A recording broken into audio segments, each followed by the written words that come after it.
तो नमस्कार दोस्तों, मैं हूं पंकज डबराल और आप देख रहे हैं डॉक्यूमेंट्री कैपिटल। आज हम बात करेंगे कि मानव के उत्पत्ति के केंद्र कहां कहां थे। आधुनिक मानव का उद्भव कहां हुआ, इस प्रश्न पर बहुत वाद विवाद हुआ है और उनका स्थान पूरी तरह आदि मानव में सर्वत्र शारीरिक और जेनेटिक समरूपता पाई गई है। ऐसे लोग यह तर्क देते हैं कि इसमें अत्यधिक समानता इसलिए पाई जाती है कि उनके पूर्वज एक ही क्षेत्र यानी अफ्रीका में उत्पन्न हुए थे और वहीं से अन्य स्थानों की ओर गए। आधुनिक मानव के उन पुराने जीवाश्मों के सबूत भी जो इथोपिया और अन्य स्थानों पर मिले हैं, प्रतिस्थापन के मॉडल का समर्थन करते हैं।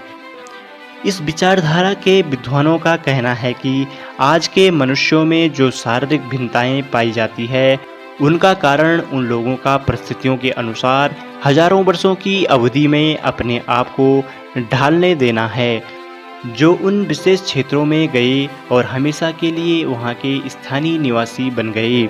आदि मानव के भोजन प्राप्त करने के तरीके। आदिकालीन मानव कई तरीके से अपना भोजन जुटाते थे, जैसे संग्रहण, शिकार, अपमार्जन और मछली पकड़ना। संग्रहण की क्रिया में पेड़ पौधों से मिलने वाले खाद्य पदार्थों जैसे बीज, गुठलियाँ, बेर, फल एवं कंदमूल इकट्ठा करना शामिल था। संग्रहण के बारे में तो केवल अनुमान ही लगाया जा सकता है, क्योंकि इस संबंध में प्रत्यक्ष साक्ष्य बहुत कम मिलते हैं। हमें हड्डियों के जीवाश्म तो बहुत मिल जाते हैं, लेकिन पौधों का जीवाश्म मिलना दुर्लभ होता है। वैज्ञानिकों ने अपने रिसर्च में पाया कि आदिकालीन होमोनिड अपमार्जन के द्वारा उन जानवरों की लाशों से मांस निकालने लगे थे जो जानवर अपने आप मर जाते थे या किसी अन्य हिंसक जानवरों द्वारा मार दिए जाते थे। ये भी इतना ही संभव है कि पूर्व होमोनिड छोटे स्तनपायी जानवरों जैसे चूहे, छछूंदर, पक्षियों, सरीसृप और यहाँ तक कि कीड़े मकोड़ों को भी खाने लगे थे। होमिनिडों ने शिकार शायद बाद में शुरू किया था। लगभग 5 लाख साल पहले योजनाबद्ध तरीके से सोच समझकर बड़े स्तनपायी जानवरों का शिकार और उनका वध करने का सबसे पुराना सबूत 2 जगहों पर मिला। वह जगहें थी इंग्लैंड और जर्मनी। मछली पकड़ना भी भोजन प्राप्त करने का एक महत्वपूर्ण तरीका था। प्रारंभिक मानव के रहन सहन के बारे में जानने के लिए उनके जीवन शैली के बारे में जानना बेहद महत्वपूर्ण होता है।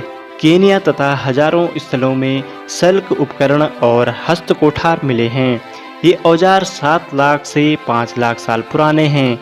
इतने सारे औजार एक ही स्थान पर कैसे इकट्ठा हुए? ऐसा हो सकता है कि जिन स्थानों पर खाद्य पदार्थों की प्राप्ति के संसाधन प्रचुर मात्रा में उपलब्ध थे, वहीं पर लोग बार बार आते थे और ऐसे क्षेत्रों में लोग शिल्प कृत्यों सहित अपने क्रियाकलाप के चिन्ह छोड़ जाते होंगे। 4 लाख से 1,25,000 साल पहले गुफाओं तथा खुले निवास क्षेत्र का प्रचलन शुरू हो गया था। इसके सबूत यूरोप के पुरास्थलों से मिले हैं। केन्या तथा दक्षिण अफ्रीका में पत्थरों के औजारों के साथ साथ आग में पकाए गए चिकनी तथा जली हुई हड्डियों के टुकड़े मिले हैं, जो 14 लाख साल से 10 लाख साल पुराने हैं। क्या ये चीज़ें प्राकृतिक रूप से झाड़ियों में लगी आग या ज्वालामुखी से उत्पन्न अग्नि से जलने का परिणाम है, अथवा क्या यह एक सुनियोजित और सुनियंत्रित ढंग से लगाई गई आग में पकाकर बनाई गई थी? हम इसके बारे में सटीक रूप से तो नहीं जानते। दूसरी ओर चूल्हे का मिलना इस ओर भी इशारा करता है कि उस समय के लोगों को आग जलाना भी आ गया था। इसके कई फायदे थे। नियंत्रित आग का प्रयोग गुफाओं के अंदर प्रकाश और गर्मी मिलने में मददगार होते थे। इससे भोजन भी पकाया जा सकता था और सर्दी से भी बचाव होता था। इसके अलावा लकड़ी को कठोर करने में आग का इस्तेमाल होता था, जैसे कि भाले की नोक बनाने में।